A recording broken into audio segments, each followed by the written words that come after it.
En un mundo donde la promesa de riqueza rápida y éxito instantáneo sigue seduciendo a las multitudes, pocos nombres han atravesado las décadas con tanto peso, misterio y fascinación como el de Charles Ponzi, el hombre que convirtió el sueño de la prosperidad en una de las mayores ilusiones financieras de la historia moderna. Pero antes de sumergirnos en su asombrosa historia, suscríbete ahora mismo al canal y activa la campanita de notificaciones. Aquí revelamos las verdades que el tiempo intentó ocultar, las mentes y los hechos que moldearon el destino del mundo.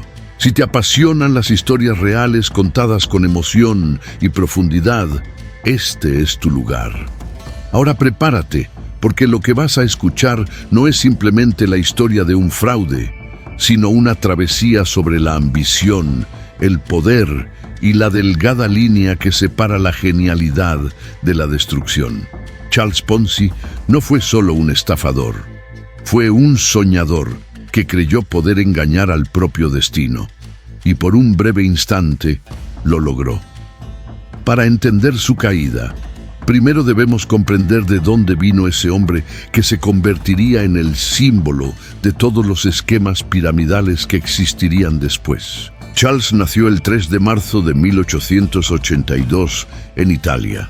Su familia, alguna vez rica y respetada, había disfrutado de una vida de lujos e influencia. Comerciantes, empresarios y funcionarios públicos formaban parte del linaje de los Ponzi. Pero el tiempo, implacable, se llevó todo. Cuando Charles vino al mundo, la fortuna familiar ya se había esfumado. Su padre, un simple cartero, luchaba para mantener el hogar y alimentar a su hijo con dignidad. Desde joven, Charles cargó con un resentimiento profundo. Miraba el pasado glorioso de su apellido y sentía rabia por haber nacido después de la caída. Dentro de él crecía una obsesión silenciosa: recuperar todo lo que sus antepasados perdieron, sin importar el costo. Ese deseo se convertiría en la chispa que encendería una de las estafas más emblemáticas del siglo XX. Durante su adolescencia, tras la muerte de su padre, Charles recibió una pequeña herencia destinada a pagar sus estudios universitarios. Su madre, una mujer llena de fe y esperanza, creía que la educación lo conduciría al éxito. Pero Ponzi tenía otros planes. En lugar de asistir a clases, usó el dinero para comprar ropa elegante, cenar en los mejores restaurantes y frecuentar los teatros y casinos más lujosos de la ciudad. Fingía pertenecer a un mundo de riqueza que no era el suyo. Le encantaba la sensación de ser tratado como alguien importante, aunque fuera toda una farsa. Pero el dinero, como siempre, se acaba. Cuando la herencia se agotó, la ilusión también. Sin título, sin fortuna y sin rumbo, Ponzi tuvo que enfrentar la realidad. Su tío le ofreció un empleo modesto como dependiente, pero Charles lo rechazó.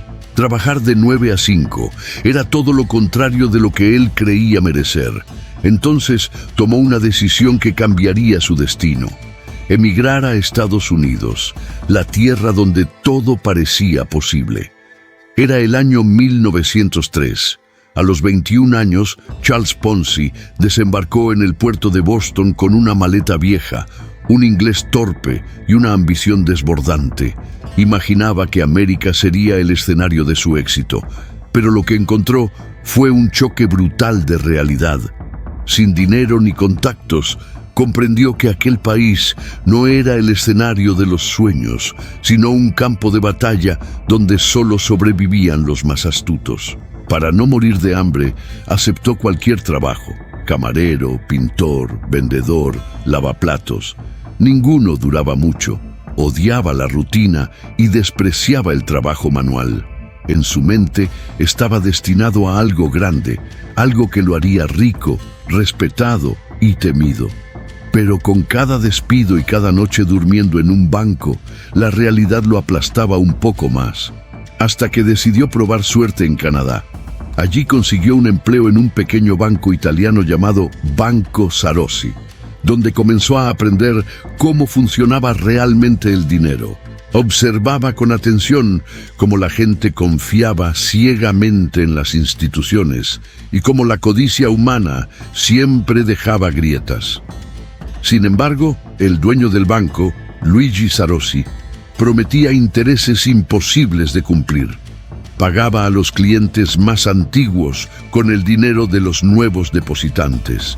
Charles, fascinado, veía cómo el sistema parecía funcionar.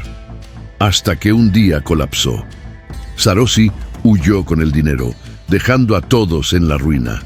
Ponzi quedó desempleado, sin dinero y con una lección grabada en el alma. No era el dinero lo que movía el mundo, sino la confianza. Y esa confianza podía manipularse. Desesperado, falsificó un cheque de $423 y fue arrestado. En prisión conoció a estafadores refinados, falsificadores, expertos del engaño, pero él no se hundió. Aprendió, escuchó, estudió. 3 años después, salió de prisión más frío, más calculador y más decidido que nunca a dominar el juego. En 1911 volvió a Estados Unidos.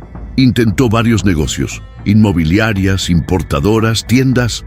Todos fracasaron. En 1918 se casó con Rose Necco, una joven dulce e ingenua que creía en él. Rose fue su único refugio, su única conexión con la bondad. Pero la suerte seguía negándole una oportunidad, hasta que un día todo cambió. En 1919 recibió una carta desde España que contenía un cupón respuesta internacional, un pequeño papel que permitía canjearse por sellos postales equivalentes en otro país. Casi nadie veía valor en eso, pero Ponzi sí. Descubrió que podía comprar esos cupones en países devastados por la guerra, como Italia o España, donde la moneda estaba devaluada, y cambiarlos en Estados Unidos por sellos de mayor valor. Era una idea brillante, una oportunidad legal, al menos en apariencia. Pero sin capital para ejecutarla, comenzó a pedir inversiones. Prometía rendimientos del 50% en 45 días o del 100% en 90 días. Los primeros inversores cobraron exactamente lo prometido, no porque el negocio funcionara, sino porque nuevos inversionistas llegaban con más dinero. Así nació, sin que nadie lo imaginara, el mayor fraude financiero del siglo XX. Las colas se extendían por la calle Hanover Street en Boston. Hombres, mujeres, empresarios, sacerdotes, todos querían invertir con el mago de las finanzas. Los periódicos lo idolatraban. Charles disfrutaba cada segundo. Trajes elegantes, autos de lujo, cigarros caros. Boston jamás había visto algo igual. Pero él sabía que vivía sobre un volcán. Cada dólar que entraba debía pagar a otro que salía. El ciclo solo sobrevivía mientras la gente creyera, y aunque sabía que no duraría, el placer del poder era demasiado adictivo. Rose, inocente, pensaba que su esposo había descubierto una fórmula milagrosa, pero las sombras se acercaban. En pocos meses, Ponzi acumuló más de $15 millones, el equivalente a cientos de millones actuales. Algunos lo trataban como una celebridad, otros lo veían como un profeta. Sin embargo, la duda empezó a crecer. Los periodistas comenzaron a investigar. ¿Cómo era posible generar ganancias tan altas sin inversión real? Las cuentas no cuadraban.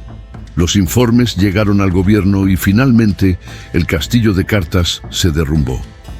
El 12 de agosto de 1920, Charles Ponzi fue arrestado. Las multitudes que antes lo aclamaban ahora lo insultaban. Los inversores desesperados irrumpían en sus oficinas exigiendo su dinero. Su imperio se había desmoronado. Pero lo más sorprendente fue que, incluso después de su condena, muchos lo seguían admirando.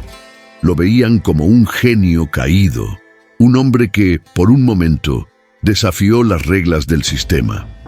Detrás de la prisión, Charles reflexionaba. Tenía todo, lo perdió todo, pero aún creía poder volver a levantarse. Durante el juicio, el mundo observó fascinado. Su sonrisa seguía intacta, su voz firme, su mirada desafiante. fue condenado a 5 años de prisión. Tras cumplir su pena, regresó a Italia derrotado, pero con el fuego aún encendido. Intentó nuevos negocios, nuevas trampas, nuevas promesas. Ninguna funcionó. Envejeció entre sombras y recuerdos, viviendo de la caridad y de su propio mito. En 1949, enfermo y solo, murió en un hospital de caridad en Río de Janeiro. Su nombre quedó grabado para siempre como sinónimo de engaño y ambición.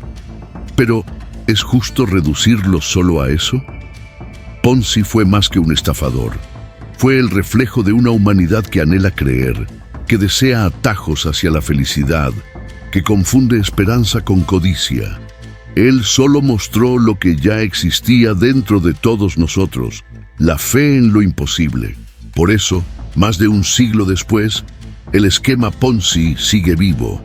Cambian los nombres, cambian las tecnologías, pero la esencia es la misma. Porque mientras exista ambición, existirán Ponzis. Y mientras haya credulidad ciega, existirán víctimas.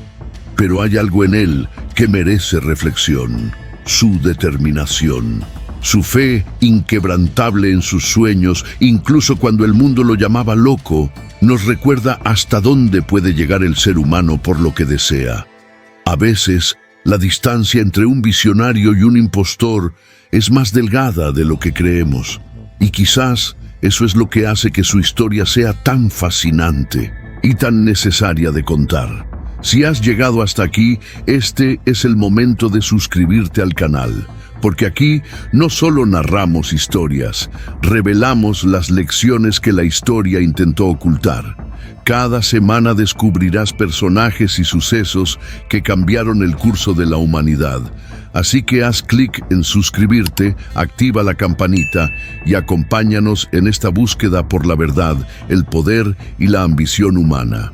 Al final, tal vez la mayor lección de Charles Ponzi sea esta: la verdadera riqueza no está en engañar al mundo, sino en superarse a uno mismo, en aprender de las caídas, reconstruirse desde la verdad y seguir soñando incluso cuando todo parece perdido. Porque la historia siempre será generosa con aquellos que, a pesar de los errores, tuvieron el valor de intentarlo. Y si algo nos dejó Ponzi, es la certeza de que incluso en las mayores ilusiones hay fragmentos de humanidad. Que esta reflexión te acompañe y que cada día transformes tus desafíos en sabiduría. Y cuando el día parezca largo o incierto, recuerda: siempre hay una nueva historia que descubrir y un nuevo motivo para creer. Nos vemos en el próximo video. Mantén la mente abierta, el corazón fuerte y nunca dejes de buscar la verdad.